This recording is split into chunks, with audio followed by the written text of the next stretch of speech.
Hi guys, thanks for tuning in to another video episode on ForgottenWeapons.com. We're here at the Rock Island auction, September 2013, the premier auction, taking a look at some of their cool guns, including this very interesting, unique historical piece.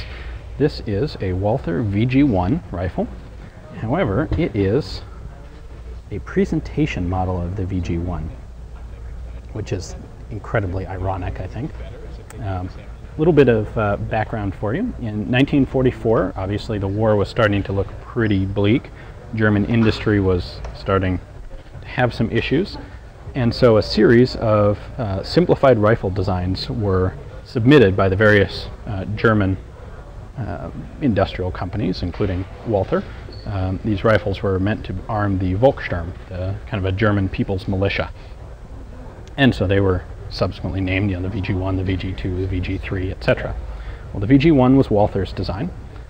It's a very much simplified, basically a Mauser bolt action. We'll take a closer look at the operation here in a moment. But very simple stock, extremely simple sights. You can see there's basically nothing to it, just a little plate with a notch and a front post there.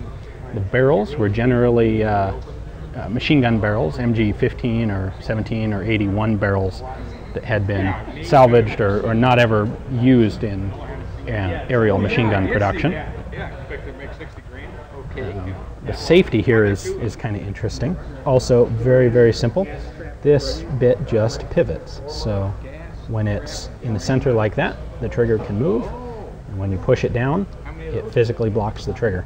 That's all there is to the safety on this. Now the magazine isn't in this rifle at the moment, but these used Gewehr 43 mags, so 10-round magazines. They were chambered in 8mm Mauser. They have a little magazine catch right here at the front of the trigger guard. You can see that operating inside there.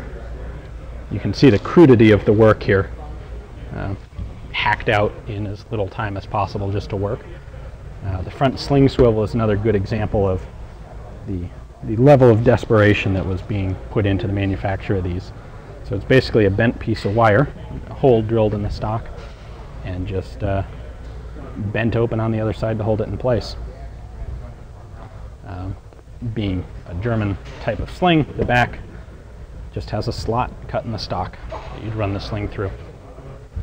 Now the ironic part of this rifle is that this plaque basically commemorates this rifle being presented to the economic district leader in this area in Poland where the rifle was made.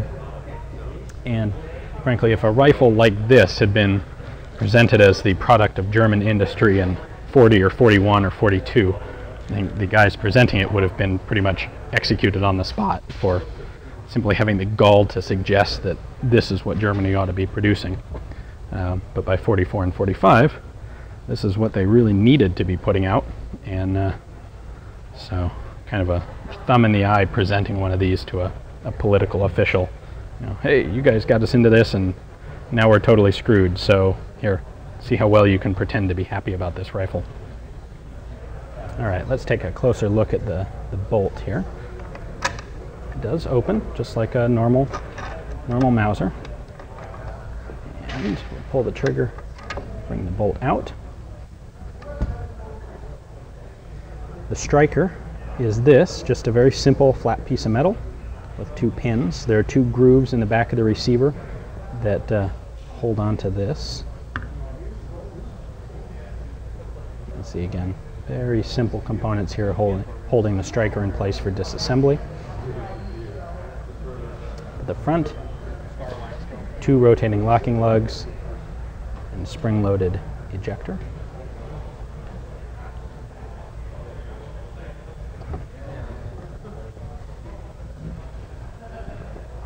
Trigger just drops that down.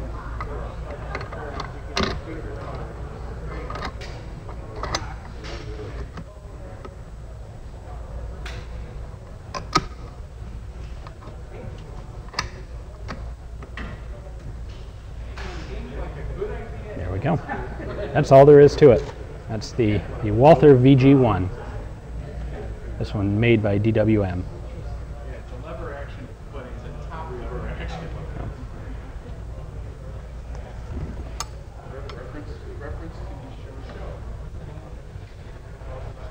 So, thanks for watching, guys. Hope you enjoyed it, and tune back in to ForgottenWeapons.com for more last-ditch German rifles.